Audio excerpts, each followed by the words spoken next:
दोस्तों मेरे चैनल में आपका स्वागत है और आज मैं बात करने वाला हूं एक बहुत ही इम्पोर्टेंट टेक्निक के बारे में जो आपके एप्लीकेशन के परफॉर्मेंस के लिए बहुत इम्पोर्टेंट है। जी हाँ, मैं बात करने वाला हूं कैशिंग की। कैशिंग एक एप्लीकेशन में डे वन से होना चाहिए। ये कोई ऐसी चीज नहीं है जो आप प्रोडक्शन पे जाने के जस्ट पहले लगा दें और आप ये सोचेंगे कि ये सारी चीजें मैजिकली फास्ट कर देगा। नहीं, कैशिंग एक ऐसा टूल है जो आपको डेवलपमेंट के डे वन से आइडियली आर्किटेक्चर में लाना चाहिए, प्रॉपरली उसको इंप्लीमेंट करना चाहिए। और अगर आपने इस चीज को सही तरीके से इंप्लीमेंट किया तो इसके बहुत सारे बेनिफिट्स हैं। तो इस वीडियो में मैं इन्हीं कॉन्सेप्ट्स और इन बेनिफिट्स के बारे में आपको बताने वाला हूं। अगर आपको यह टॉपिक अच्छा लगता है तो चलिए समझते हैं कि कैशिंग एक एप्लीकेशन में कैसे की जा सकती है।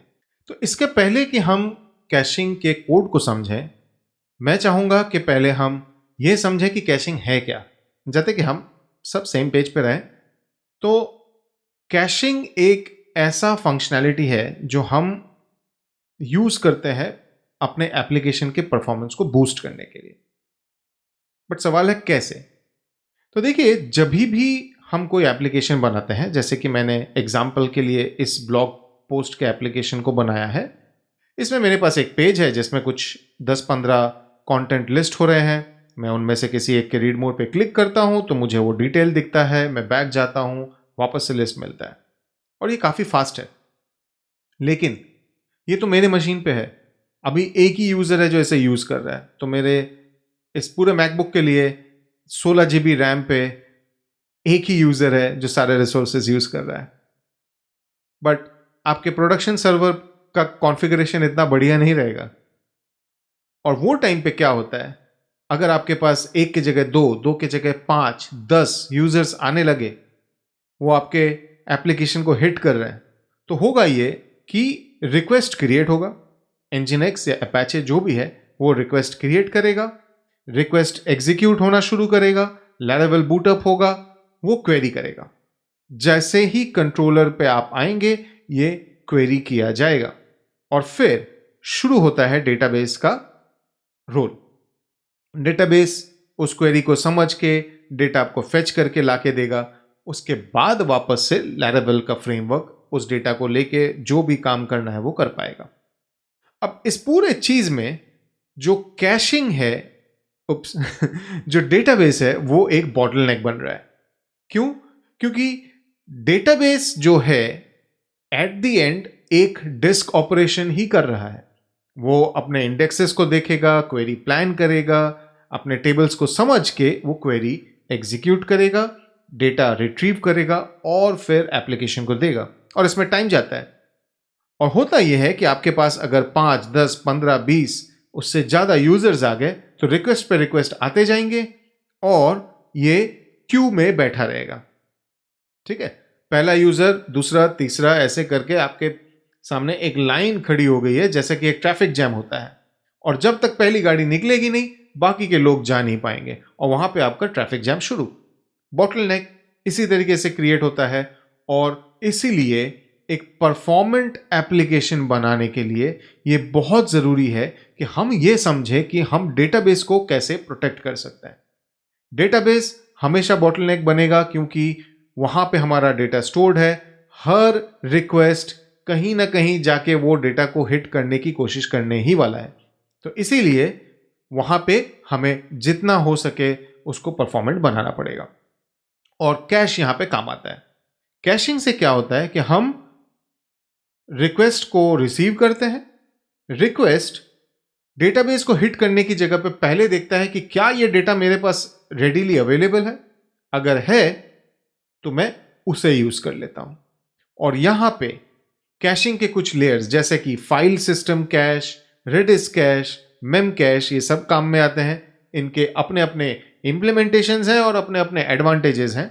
तो आज इस वीडियो में मैं दो टाइप के इंप्लीमेंटेशंस डिस्कस करने वाला हूं। ठीक है, तो ये हो गया कॉन्सेप्ट कैशिंग का। तो पहला जो टाइप ऑफ कैश है जो कि बहुत कॉमन रहेगा एप्लीकेशंस में, वो है page level cash. Page level cash क्या है? देखिए, ये पूरे पेज में ये 15 ब्लॉग आर्टिकल्स हैं। ठीक है। और ये तब तक चेंज नहीं होएगा जब तक कि मैं किसी एक ब्लॉग आर्टिकल को एडिट ना करूं या फिर एक नया ब्लॉग आर्टिकल ना डालूं। तो किसी भी एक एप्लीकेशन में अगर हम देखें, जनरली रीड का जो फ्रीक्वेंसी है वो राइट से बहुत ज्यादा होता है ना। ज्यादा यूजर्स अगर हैं तो ज्यादा यूजर्स डेटा रीड करेंगे ना कि राइट करेंगे।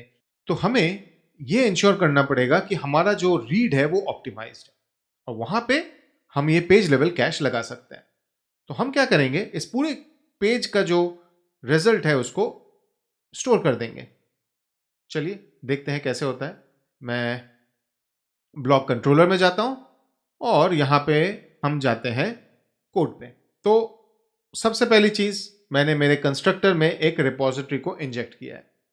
हाँ, कैशिंग में रिपोजिटरी पैटर्न का एक बहुत बढ़िया इस्तेमाल हम कर सकते हैं और इस एग्जांपल में मैं आपको बताऊंगा। तो देखिए, ये जो कंस्ट्रक्टर में मैंने रिपोजिटरी को इंजेक्ट किया और अब इंडेक्स में मैंने क्या किया, मैंने कहा कि मेरा जो ब्लॉग्स का रिजल्ट है वो कहां से आएगा, this blog repository get blog posts. Okay, इसका मतलब है ये जो इंटरफेस है, इस इंटरफेस का जो एक रिक्वायरमेंट है कि मुझे एक मेथड इंप्लीमेंट करना ही पड़ेगा, गेट ब्लॉग पोस्ट्स। उसमें मुझे दो पैरामीटर भेजने हैं, पहला वाला है पेज, दूसरा वाला है पर पेज, और मुझे रिजल्ट मिलेगा एक लेंथ अवेयर पेजिंग। ठीक है, अब इसने ये इंटरफेस को कॉल करके डेटा ले लिया और व्यू को डेटा भेज दिया और मेरे व्यू ने बढ़िया तरीके से ये डेटा रेंडर कर दी। Controller, view have very clear responsibility. अब आता है बात इंप्लीमेंटेशन। तो देखिए, इसका जो इंप्लीमेंटेशन है ना, इसके दो इंप्लीमेंटेशन किए मैंने। ये मेरा ऐप सर्विस प्रोवाइडर का रजिस्टर, इसमें मैंने एब्स्ट्रैक्ट में बोला है कि मेरा जो ब्लॉग रिपोजिटरी है वो एब्स्ट्रैक्ट मेथड है और इसके ये दो कॉन्क्रीट इंप्लीमेंटेशंस है। पहला वाला है फाइल ब्लॉग रिपोजिटरी, इसके अंदर जाते हैं, आप देखेंगे ये इंप्लीमेंट करता है ब्लॉग रिपोजिटरी को, रिटर्न करता है लेंथ अवेयर पैजिनेटर, और इसका सिग्नेचर मेरे इंटरफेस के सिग्नेचर से ऑब्वियसली मैच करना ही पड़ेगा। यहां पे क्या हो रहा है, सबसे पहले मैं एक कैश की बनाता हूं। कैश की वो आइडेंटिफायर है जिसके थ्रू मैं चेक करूंगा कि ये डेटा मेरे पास रेडिली अवेलेबल है कि नहीं। ठीक है, यहां पे मैंने कैश की बनाया है blog underscore post underscore page underscore the actual page ID, जैसे कि 1 2 3 4 5 एंड पर पेज, क्योंकि पर पेज के बेसिस पे भी मेरा कैश डिफीट होएगा। तो लेट्स से यहां पे मेरा है 15। सो ब्लॉग पोस्ट पेज 1 पर 15, ब्लॉग पोस्ट पेज 2 पर 15, एंड इस तरीके से कीज बनेंगे। यहां पे मैंने एक लॉग डाला है हमारे समझने के लिए, मैं आपको बताता हूं। और उसके बाद हमारा लैरावेल का फसाड यहां पे काम आता है। मैंने यहां पे स्टोर लिया है फाइल, ये मेरा कैश की है, रिमेंबर में ये मेरा टीटीएल है, और ये मेरा क्लोजर है जो मुझे डेटा देगा जब वो कैश्ड ऑब्जेक्ट नहीं है। अब यहां पे एक इंपॉर्टेंट चीज है, ये टीटीएल। देखिए, मैं कैश डिफीट कर सकता हूं, लेकिन एज बेस्ट प्रैक्टिस मैंने देखा है कि एक टीटीएल रखना हमेशा जरूरी है, दो रीजंस की वजह से। पहला, हर एप्लीकेशन जो कैश के लिए हम यूज करते हैं, जैसे कि रेडिस हो गया या मेमकैश हो गया, उनके अपने कुछ कैश इनवैलिडेशन के रूल्स रहते हैं, मैकेनिज्म्स रहते हैं, और उसमें अगर आप टीटीएल नहीं डालेंगे तो वो उन कैश्ड ऑब्जेक्ट्स को कभी टच नहीं करेगा, एंड फिर वो अननेसेसरी पेन है, क्योंकि वो कभी क्लियर नहीं होंगे। और किसी रीजन से अगर आपका कैश इनवैलिडेशन का कोड ब्रेक होता है तो आपके पास कैश में स्टील डेटा पड़ा रहेगा। आप डेटाबेस भले कितनी बार अपडेट करो, वो कैश इनवैलिडेट अगर नहीं हो रहा है, यूजर को गलत डेटा दिखेगा, है ना। तो इसीलिए इनवैलिडेशन जरूरी है। अगर कुछ ब्रेक हो भी गया तो थोड़ी देर के बाद वो क्लियर हो जाएगा, यूजर को सही दिख जाएगा। अब ये जो ड्यूरेशन है ये आपके एप्लीकेशन के डेटा के रिसेंसी पे डिपेंड करेगा। ब्लॉग जैसे एप्लीकेशंस में भाई आधा घंटा इधर उधर हो गया कोई प्रॉब्लम नहीं है, बट अगर कोई फाइनेंशियल एप्लीकेशन है, you better show it immediately, है ना। तो ये मेरा टीटीएल हो गया और ये रिमेंबर करता है। तो बेसिकली यहां पे अगर मुझे कैश्ड ऑब्जेक्ट दिखता है तो मैं वही भेज दूंगा। अगर नहीं तो क्लोजर के अंदर जाऊंगा, क्वेरी करूंगा, वो डेटा कैश होगा और रिटर्न हो जाएगा। ठीक है। और इसका बढ़िया एग्जांपल है, देखिए मैं इस लॉग फाइल को खाली करता हूं और ऐप सर्विस प्रोवाइडर में अभी अनकमेंटेड है फाइल लॉग। ठीक। और मैं ना यहाँ से एक ये फोल्डर डिलीट करता हूँ और आपको बताता हूँ क्यों किया। तो framework, storage, framework, cash, data 91 में डिलीट कर दिया। ये फोल्डर अभी खाली है। मैं इस पेज पे जाके इसको रिफ्रेश करता हूं। डेटा के अंदर 91 और 72 फेयर, ये जो भी है, ये फाइल बन गई। और अगर मैं लॉग में जाऊं, आप देखेंगे पहले आया फाइल कैश, फिर आया फाइल कैश मिस। क्यों? क्योंकि वो पहले कैश की बनाता है, फिर उसने ये लॉग किया, फिर उसने चेक किया, उसको फर्स्ट टाइम पे वो की नहीं मिला क्योंकि कैश बना नहीं था, मैंने एक्चुअली वो फाइल डिलीट कर दिया था। तो वो क्लोजर के अंदर आया, उसने इसे लॉग किया, उसने क्वेरी की, डेटा कैश किया, रिटर्न कर दिया। तो इस तरीके से कैश काम करता है और ये फाइल सिस्टम। सिमिलरली अगर मैं अभी नेक्स्ट टाइम 1 2 3 4 बार कॉल करूं और लॉग में देखूं तो ये 5 एंट्रीज मेरे पास आ गई, लेकिन एक भी कैश मिस नहीं है। इसका मतलब है उन 5 एंट्रीज के लिए ये क्वेरी कभी हिट नहीं हुई, मेरा डेटाबेस आराम से बैठा हुआ था, मैंने फाइल से ही उसे भेज दिया, है ना। तो अब ये एक एडवांटेज है। और अगर मैं इसको कमेंट कर दूं और रेडिस पे जाऊं, तो बेसिकली मैंने रेडिस पे भी कोड तो वही लिखा है। मैंने इसीलिए दोनों अलग अलग किए क्योंकि आपको समझने में आसानी होगी कि देखिए, अगर आपके दो अलग अलग कैश लेयर का कोड अलग है तो आप उसको कर सकते हैं, कोई प्रॉब्लम नहीं है। आपने ये रिपोजिटरी पैटर्न डाल दिया, आपका जो मैं काफ़ी बार करता हूँ कि यहाँ पे एक कंडीशन डाल दी कि भाई अगर मेरा एनवायरनमेंट लेट से प्रोडक्शन है तो तुम रेडिस वाला यूज़ कर लो, और अगर प्रोडक्शन नहीं है, स्टेजिंग डेवलपमेंट के लिए, तुम फाइल वाला यूज़ कर लो। तो एक ही कोड बेस में मेरा काम हो जाता है ना। तो ये सारे फ्लेक्सिबिलिटी हमें यहाँ पे मिल जाता है। रेडिस का भी कोड मोटा मोटा वही है। अगर मैं इसको क्लियर, चलो क्लियर नहीं करते हैं, इसको रिफ्रेश करूँगा तो रेडिस कैश क्रिएटेड एंड फिर 1 2 3 4 5, ये 5 मेरे हिट हो गए, है ना। तो ये फर्स्ट टाइम पे कैश क्रिएट हुआ एंड उसके बाद बाकी सारे जो हैं वो मेरे कैश से आ गए, और ये बेनिफिट है। अब एक चीज आप ध्यान में रखिएगा कि फाइल सिस्टम कैश, हालांकि वो क्वेरीज बचाएगा, लेकिन वो किसी किसी टाइम पे सब ऑप्टिमल हो सकता है। सबसे पहला, आपको फाइल सिस्टम कैश तब यूज नहीं करना है जब आपके पास मल्टीपल सर्वर्स है, क्योंकि ये एक फाइल बनाता है। तो पॉसिबल है कि सर्वर ए, सर्वर बी, सर्वर सी, आपके पास 3 सर्वर्स हैं, कैश एक में बना था, रिक्वेस्ट फिर दूसरे में गया, उसने वापस से क्वेरी की, फिर रिक्वेस्ट तीसरे में गया, फिर उसने वापस से क्वेरी की, इतने देर में पता चला कि कैश इनवैलिडेट हो गया। तो आपका कैश का कोई फायदा नहीं हुआ, क्योंकि फाइल सिस्टम में ये प्रॉब्लम आता है। अगर आपका सिंगल सर्वर है, आप कर सकते हैं। जैसा कि मैंने कहा, डेव स्टेजिंग के लिए मेरे लिए बहुत बढ़िया है। जनरली सिंगल सर्वर रहता है, काम बढ़िया से हो जाएगा। अगर आपके पास मल्टीपल सर्वर्स हैं, फाइल सिस्टम नहीं चलेगा। और दूसरा चीज है, प्रोडक्शन पे ना फाइल सिस्टम भी एक आईओ है।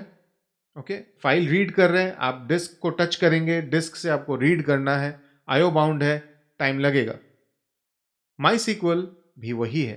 तो अगर आपके पास कुछ ऐसे क्वेरीज हैं जिनको रीड करने में एक्चुअली काफी टाइम लगता है, दीज आर हैवी क्वेरीज, काफी सारे जॉइंट्स हैं, तो फाइल सिस्टम फिर भी आपको हेल्प करेगा।